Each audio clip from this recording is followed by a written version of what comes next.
Nuestro país está de duelo y es algo que no podemos negar. Hay un lado humano que parece estar siendo postergado por el análisis político y hoy lo conversaremos con nuestro invitado, el padre Omar Sánchez. Padre Omar, bienvenido a Entrevista 360. Muchísimas gracias por la invitación y con mucho gusto podemos conversar durante este tiempo, con muchísimo gusto. Padre, decenas de muertes, de muertos y heridos. Es un saldo muy triste de estas protestas que parecen además no tener fin. ¿Cuál es su reflexión desde su postura como representante de la Iglesia sobre estos hechos? Mi reflexión es que hay un grito, un reclamo, un grito que no está siendo escuchado y que lamentablemente ciertos grupos ideologizados están aprovechando para generar esta violencia y esta lucha de clases que lo único que hace es destruir el Perú, porque ya lo hemos vivido hace un tiempo en el Perú, una situación similar.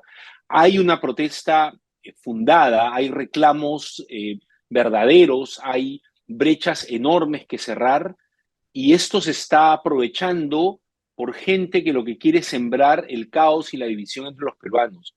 Y la clase política no está escuchando este grito, y entonces ahí se genera la explosión, esta explosión que está viendo, que tristemente está terminando con muertos por todo lado. Es decir, los civiles muertos, gente que no tiene nada que ver en las protestas, policías muertos, es decir, gente herida, propiedad privada. No es que nos importe más la propiedad privada que las vidas de ninguna manera, pero todo tiene que ver en esto. Porque si no hay orden social, si hay caos, hay espacio para que todos estos infiltrados aprovechen en río revuelto ganancia de pescadores, ¿no? Entonces, todo esto está junto. Hay un grito de la población de cerrar brechas que no se está escuchando, no de ahora, de hace mucho tiempo. Justo usted mencionaba el tema de la rivalidad que estamos teniendo entre peruanos. ¿Cómo se entiende este conflicto al que hemos llegado? ¿Cómo podemos salir un poco de esta guerra de posturas? Lo que vemos claramente es una división del país que hace tiempo, creo, no se veía. ¿Cómo podríamos eso transformarlo, de alguna manera evitarlo o frenarlo? ¿Hay alguna forma? Mira, creo que hay un problema y yo te hablo ya como sacerdote católico, bueno, siempre hablo como sacerdote católico, pero te hablo desde la doctrina y la enseñanza de la iglesia.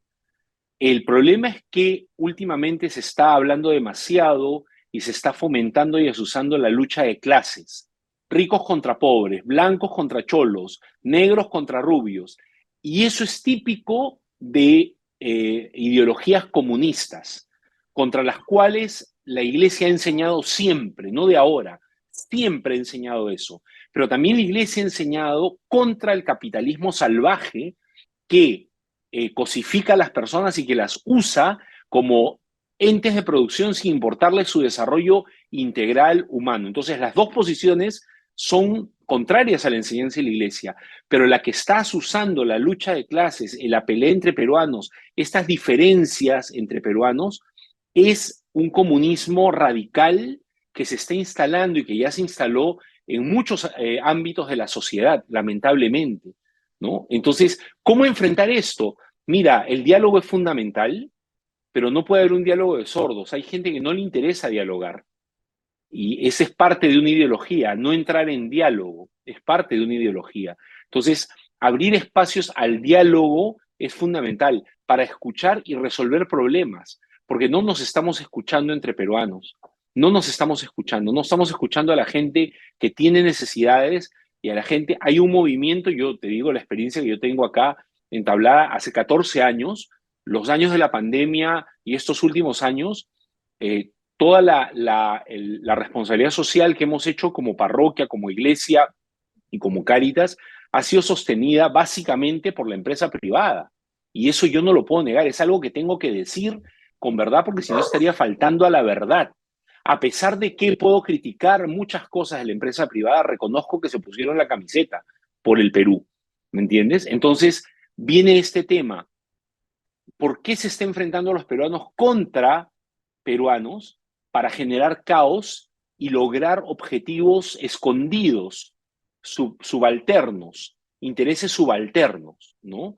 Que no son realmente los intereses del Perú, por cualquiera de los dos bandos. ¿Ah? Unos quieren mantener el statu quo porque les conviene por su situación económica, de poder, etcétera, y otros quieren cambiarlo, pero no por mejorar la situación del Perú, porque se ha demostrado que estos regímenes totalitarios comunistas no funcionan, eso está claro, eso lo vemos en Latinoamérica, en muchos países.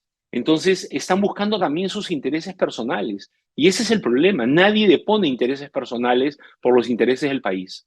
Nadie. ¿Qué información tiene usted de la zona de conflicto propiamente? Porque la iglesia siempre ha tenido un rol bastante importante, ¿no? Hablábamos antes de la entrevista justamente que los sacerdotes, las congregaciones religiosas suelen ser muy escuchadas en las regiones principalmente. ¿Qué rol está cumpliendo la iglesia en estas zonas de mayor convulsión? Mira, la iglesia tiene una responsabilidad política también y no puede callarse, tiene que hablar, no puede participar de política partidaria, que es algo que yo siempre he dicho y he enseñado. Cada vez que yo he hablado de política, no he hablado como participando de política partidaria, sino de política como una realidad temporal. El Concilio Vaticano II nos obliga, pero la iglesia ahora está haciendo una función de sostener a toda esta gente que está digamos, que está abandonada por el Estado y que está abandonada por todo el mundo, que no tienen, los comedores populares están abandonados, las ollas comunes están abandonadas, los jóvenes están abandonados, no hay emprendimientos que ayuden a la gente a salir adelante. Imagínate la gente que sale de penales a buscarse la vida, que ya cumplió su tiempo, no tienen absolutamente nada, ningún espacio. La iglesia acompaña estos procesos, pero debería tener una voz mucho más clara y ese es un reclamo que le hace la gente a la iglesia y no la está teniendo. Y a veces quien sale a hablar con ideologías contrarias a la enseñanza de la iglesia, lamentablemente, como hemos visto este sacerdote en Puno, ¿no? Que está hablando con ideologías contrarias a la enseñanza de la iglesia y ahí quien debe actuar es su autoridad inmediata, ¿no? Que su obispo debería de hablar con él y decirle, mira, lo que estás enseñando, estás usando a la violencia, estás invitando a la violencia, y eso no lo puede hacer nunca la iglesia. La iglesia tiene que estar en el medio como un lugar de diálogo y de confrontación de ideas para encontrarse y poder resolver problemas en conjunto. Lo que queremos es ser parte de la solución. Siempre hemos dicho al Estado que cuenten con nosotros. Siempre le hemos dicho al Estado que cuenten con nosotros para eso. Justamente hablando de este rol de estar al medio y poder confluir de repente, encontrar un punto de encuentro entre estas posiciones enfrentadas, ¿la iglesia estaría en posibilidad ahora de tener este rol mediador? Yo creo que sí, debería estar capacitada para hacerlo. De hecho, está capacitada porque la iglesia es maestra de humanidad. La iglesia siempre ha enfrentado estos conflictos, siempre ha estado presente en toda la historia de la humanidad, en momentos de conflicto, en momentos de dificultad, en momentos, a pesar de que eso signifique muchas veces persecución, martirio, como ha pasado en Nicaragua, como pasa en Venezuela, como pasa en Cuba, como pasa en muchos países. A pesar de eso, la iglesia es maestra de humanidad y tiene la autoridad moral para hablar y para enfrentar esta situación desde la verdad, desde la verdad, ¿me ¿Y entiendes? Entonces, qué pero faltaría? ¿Por qué ¿quién no lo se ha, hace? eso, por qué no se ha presentado ese escenario hasta el momento? ¿Por qué todavía no se da esta posibilidad o no se ve de manera concreta, ¿no? ¿Por qué no se ha dado? Te voy a decir mi opinión, que es muy cuestionable y que puede ser muy criticable y que me puede significar crítica y también sanciones, no me importa. Porque la iglesia, lamentablemente, cuando hablo de iglesia, iglesia somos todos, ¿no? Pero cuando te hablo de iglesia, en este caso te hablo de iglesia jerárquica, no quiere quemarse, no quiere, quiere acomodarse, quiere mantener su status quo, ¿entiendes? A mí me sorprendió muchísimo que en una reunión que hubo en la conferencia episcopal entre el que fue presidente Castillo con 6 de sus ministros, con el presidente de la conferencia episcopal y un grupo de obispos, salió al día siguiente el presidente de la conferencia episcopal a decir que lo dialogado en esa reunión era privado y que no se podía sacar de la reunión. Y yo me hago la pregunta, ¿por qué? ¿Qué cosa podría conversar la iglesia con un presidente que no se puede hacer público? Entonces yo dije públicamente que la conferencia episcopal se había convertido en otro Zarratea. ¿Por qué? ¿Por qué no se puede hacer público una conversación de obispos con el presidente? ¿Qué cosas están escondiendo? ¿Qué cosas están tapando? Y ahí está el problema. Yo creo que tenemos miedo de perder nuestro status quo y de entrar en un proceso de persecución dentro de la iglesia. Tenemos miedo de que nos pase lo que ha pasado en Nicaragua, lo que ha pasado en Cuba, lo que ha pasado, de perder poder, de perder, y lamentablemente eso es triste, ¿me entiendes? Porque nuestra misión es estar ahí precisamente y dar testimonio y ser profetas, y el profeta siempre es perseguido, es martirizado, es insultado, es ofendido, es amenazado. Esa es nuestra misión y no la estamos cumpliendo a cabalidad. Yo creo que ese es el problema. Entonces no hay un referente de diálogo para poder sentarse a conversar y hacer de mediador. No hay. Lo lamentable es que realmente están realmente expuestos a todos estos tipos de daños, persecuciones, que lo hemos visto a través de la historia, pero que lamentablemente lo seguimos viendo en la actualidad, algo que ha debido ser desterrado hace muchos años, pero que lamentablemente justamente en estas ideologías comunistas es donde se ve el daño que pueden hacerle a los sacerdotes. Pero eso no debería ser freno para hablar. Y ahí está el problema. Tenemos miedo al martirio. Ese es el problema. Y nuestra vocación es martirial. Nuestra vocación como cristiano en general, bautizado, en general, estamos bautizados como sacerdotes, profetas y reyes. Y el profeta está llamado al martirio. Entonces estamos renunciando a nuestra vocación, a nuestro llamado. Y te hablo como cuerpo en general. Estamos renunciando a esa vocación martirial que podría darle, San Ireneo decía, sangre de mártires, semilla de cristianos. ¿Por qué crees que la iglesia se está en muchas partes del mundo muriendo?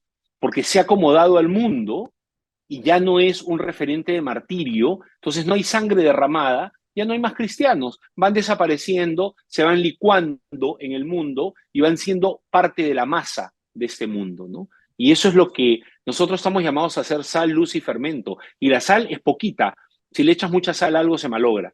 La sal es poquita, la levadura que tienes que echar en la masa es poquita. Estamos queriendo como iglesia seguir viviendo en la época donde la iglesia era una masa enorme de gente, donde no pues, ya no es esa época. Tenemos que reconocer que estamos en otra época y nos toca cumplir nuestra misión martirial, aunque cueste, aunque sea difícil. Padre, ¿qué mensaje le dejaría a los peruanos? ¿Con qué mensaje podemos quedarnos para tratar de encontrar el sentido humano a todo esto que estamos viviendo? Que la paz se construye, que la paz se construye con los actos de cada día, que la paz es un don de Dios, que los creyentes rezamos para pedirla, pero no ganamos nada rezando para pedirla si nosotros no nos convertimos en agentes de paz desde nuestro areópago particular, desde nuestro lugar, desde nuestros ambientes. Estamos llamados a convertirnos en agentes de paz, y la paz se construye desde la justicia social, la paz se construye desde la verdad, la paz se construye desde la igualdad, la paz se construye desde la reconciliación, la paz se construye con hechos concretos. ¿Cómo tratas a las personas que trabajan en tu empresa?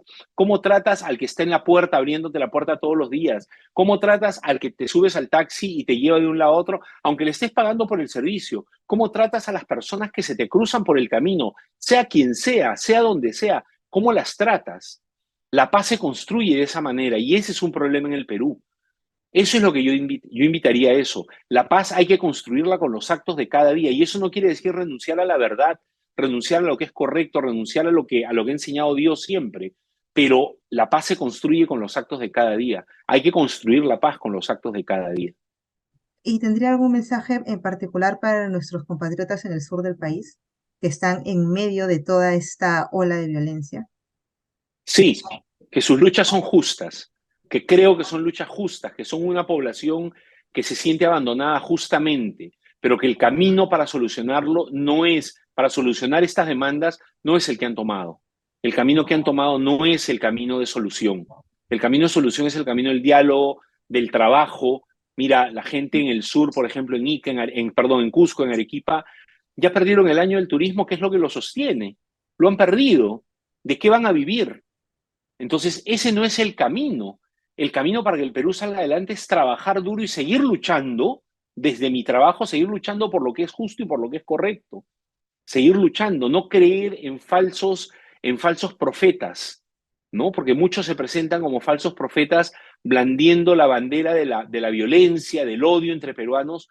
Todo eso hay que desterrarlo. Cualquiera que se presente blandiendo la bandera del odio y de la violencia, no le creas, tapa tus oídos. Escucha a aquel que se presenta blandiendo la bandera de la reconciliación, de la paz, del diálogo y de la lucha justa que tienes y que mereces tener. Muchísimas gracias. Ha sido un llamado de paz que realmente esperamos que llegue a los oídos correctos y que en algún momento nuestro país logre retomar la calma que todos ansiamos. Y estuvimos esta tarde con el padre Omar Sánchez. Muchísimas gracias por estar con nosotros en Entrevista 360. Gracias a ti, muchas gracias.